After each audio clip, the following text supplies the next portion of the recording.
Hello and welcome to New York City. This guide is made just for you, the first-time visitor. It is meant to feel like a friend is showing you around their hometown. We will walk through some of the most famous places. This guide will help you understand what to expect. It is designed for anyone who wants simple, honest advice. Whether you are traveling alone with a partner or with your family, these tips will help you feel more comfortable. Imagine you are standing on a street corner right now. You can hear the hum of the city all around you. Bright yellow taxis drive past in a steady stream. People are walking with purpose across the marked crosswalks. The air might be crisp with the coming of spring or warm from the summer sun. This city is a living, breathing thing, and you are about to become a part of its energy. Our first stop is a place you have surely seen in movies. Welcome to Times Square. It is famous for its massive, bright digital billboards. These screens light up the area. Day. These screens light up the area. Night. You will find yourself surrounded by towering buildings and a constant flow of people from all over the world. It is a place of pure energy and excitement. Many visitors feel they have to see it to believe it. It truly is the electric heart of the city, a crossroads where everything seems to happen at once. It is a sensory experience you will not forget. When you visit, try to see it twice if you have the time. During the day, you can appreciate the scale of the buildings and the sheer number of people walking around. At night, Times Square completely transforms. The glow from the screens is so bright it feels like daytime. It's a fantastic place for photos, as the light makes everything look vibrant and alive. Just stand in the middle of one of the pedestrian plazas for a moment. Look up and take it all in. The constant motion and dazzling lights are what make this spot so unique. Because this area is always so crowded, it is important to be mindful of your surroundings. Keep your bag or backpack closed and in front of you. Be aware of who is around you, especially in very dense crowds. You may see many costumed characters. After the bright lights and noise of Times Square, our next stop is a peaceful escape. Central Park is the city's beautiful green oasis. It is a huge park, so you cannot see it all in one visit. Instead, focus on a lovely walk through its southern part. You can enter near 59th Street and find winding, tree-lined paths that lead you away from the traffic. The sounds of the city will begin to fade, replaced by the rustle of leaves, the chatter of birds. It is the perfect place to slow down and catch your breath. There are many wonderful spots to discover as you walk. Make your way to the Bethesda Terrace and Fountain, a beautiful area with intricate carvings and a lovely view of the lake. From there, you can stroll over to the Bow Bridge, a romantic cast-iron bridge that is perfect for photos. You can also wander through Sheep Meadow, a vast lawn where New Yorkers come to relax on sunny days. You do not need a destination. Just walking along the paths and seeing where they take you is a simple joy. The park is beautiful in every season. In the spring, the trees are blooming with fresh flowers. In the fall, the leaves turn into a spectacular display of red, orange, and yellow. Summer is also a great time to visit, with many free events and concerts, but it can be quite warm. In the winter, the park can be magical, especially after a fresh snowfall. A walk through the quiet, snow-covered landscape feels like stepping into another world. Many activities in Central Park are completely free. You can bring a book and find a quiet bench to read. You can pack a small lunch and have a picnic on the grass. You can simply sit and watch people go by. It is a wonderful break from the busy pace of sightseeing. For your safety, it is best to stay on the main, well-lit paths, especially if you are in the park after dark. During the day, it is a very safe and welcoming place for everyone to enjoy. Now, let's take a short journey on the water, visiting the Statue of Liberty and Ellis Island. To get there, you will take a ferry from Battery Park at the southern tip of Manhattan. It is very important to buy your ferry tickets from the official vendor, Statue City Cruises. You can buy them online in advance to save time. Be careful of street sellers offering tickets. They are not official. The ferry ride itself is part of the fun, offering fantastic views of the Manhattan skyline. The Statue of Liberty is a powerful symbol of freedom and hope. As the ferry gets closer, you will be able to appreciate just how large and majestic she is. Once you are on Liberty Island, you can walk all the way around the base of the statue. This gives you plenty of great angles for photos. If you want to go inside the statue, the pedestal, or all the way up to the crown, you must book those tickets many months in advance. For most first-time visitors, just being on the island and seeing the statue up close is a wonderful experience. The same ferry ticket also includes a stop at Ellis Island. This was the first stop for millions of immigrants who came to America seeking a new life. The main building is now a museum that tells their stories. You can walk through the Great Hall, where new arrivals were processed. The exhibits are simple and very moving. It is a quiet place that offers a moment to reflect on the history of the nation. For a practical and enjoyable trip, try to book one of the first ferries of the day.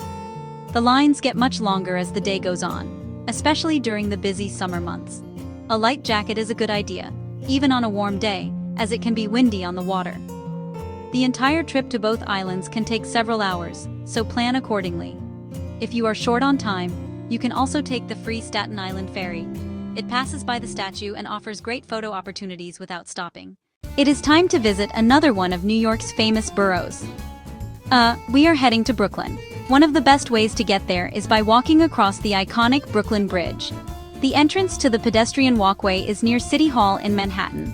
The walk itself takes about 30 to 45 minutes if you keep a steady pace, but you will want to stop for photos. The walkway is elevated above the cars, so you have an open view of the city skyline, the Statue of Liberty, and the East River. It is a walk you will always remember. Once you have crossed the bridge into Brooklyn, you will find yourself in a charming neighborhood called Dumbo. The name stands for Down Under the Manhattan Bridge Overpass. This area is known for its cobblestone streets and old, converted warehouses. It has a very artistic and relaxed vibe. As you explore, you will find many small parks, independent shops, and cozy cafes. The contrast between the historic streets and the modern skyline across the water is truly beautiful. Dumbo is also home to one of the most famous photo spots in all of New York City. On Washington Street, you will find a perfect view of the Manhattan Bridge framed between two red brick buildings. If you stand in just the right spot, you can even see the Empire State Building in the distance through the arch of the bridge. To get a photo without a lot of other people in it, you should try to go very early in the morning. Sunset is also a beautiful time for photos, but it will be much more crowded. After your walk, you can reward yourself with a local treat. Dumbo is famous for its pizza. There are also great ice cream shops and bakeries. As you walk on the Brooklyn Bridge, be sure to stay in the pedestrian lane. The lane is shared with cyclists, who are often moving quickly. Just be mindful of your surroundings, and you will have a safe and wonderful time exploring this lovely part of Brooklyn. Our next stop is a very important and meaningful place in Lower Manhattan. We are visiting the site of the former World Trade Center. This area is now home to the 9/11 Memorial and Museum, as well as the soaring One World Trade Center. When you visit the memorial, it is essential to be respectful and quiet. This is a place of remembrance for the thousands of lives that were lost here. The atmosphere is very calm and solemn. The centerpiece of the memorial is two enormous reflecting pools. They sit in the exact footprints where the Twin Towers once stood. Water flows continuously down the sides of the pools into a central void. The sound of the water is peaceful and helps to create a contemplative mood. Along the bronze edges, you will find the names from 2001 and 1993. It is a very powerful and moving tribute. Adjacent to the memorial is the 9/11 Museum, which you can choose to visit. The museum tells the story of the day and its aftermath through artifacts, personal stories, and multimedia displays. It is an incredibly detailed and emotional experience. If you decide to go, be prepared for the impact it may have. For many, simply spending time at the outdoor memorial is enough for a first visit. The memorial itself is free and open to the public every day. Nearby, the One World Trade Center rises high into the sky. It is the tallest building in the Western Hemisphere and a symbol of resilience. At the top, there is the One World Observatory, with breathtaking 360-degree views. If you choose to go up, book tickets in advance, especially for sunset. Whether you visit the observatory or admire the tower from the ground, its presence is a hopeful one. Let's return to the energy of Midtown Manhattan for a different kind of experience. We will take a walk along the world-famous Fifth Avenue. This street is known for its luxury shopping, but you do not need to buy anything to enjoy it. The walk itself is an experience. You will see grand historic buildings right next to modern glass storefronts. The window displays of the famous department stores are often like works of art. It is a great place for people watching and soaking in the glamorous side of New York. As you stroll down Fifth Avenue, you will come across many iconic landmarks. You will see the beautiful St. Patrick's Cathedral, a stunning example of Gothic architecture that provides a moment of peace amidst the hustle. A little further on, you will find Rockefeller Center. This complex of buildings is a city within a city. Walk into the Central Plaza to see the famous golden statue of Prometheus, with flags from all over the world flying high. In the winter, it is transformed into a holiday wonderland. The famous Christmas tree towers over the plaza, and the ice skating rink is filled with happy skaters. In the warmer months, the plaza becomes an outdoor restaurant, buzzing with activity. This area can be very busy, especially during the holiday season. The sidewalks can become quite crowded, so just be patient and take your time. This part of the city is best explored on foot. Wear your comfortable shoes. Window shopping along Fifth Avenue lets you see all the glitz and glamour without spending a dime. It is a walk that shows you the grand, ambitious spirit of the city. To truly get a feel for New York, you have to explore its diverse neighborhoods.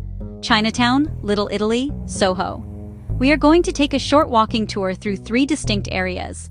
Chinatown.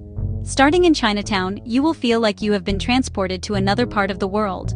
The streets are bustling with activity. The signs are written in Chinese characters. The air is filled with the smells of exotic spices and delicious food being cooked. It is a vibrant and exciting place.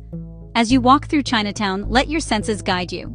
This is the best place in the city to find authentic food and affordable food. You can pop into a small shop for some steamed dumplings or a pork bun.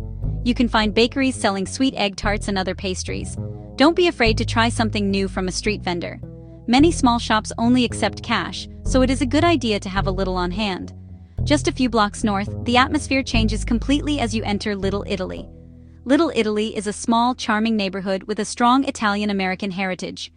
The main street, Mulberry Street, is lined with restaurants decorated in the green, white and red of the Italian flag. While it is much smaller than it used to be, it is still a wonderful place to stop for a classic treat. You can visit a historic bakery for a cannoli, a crisp pastry shell filled with sweet ricotta cream.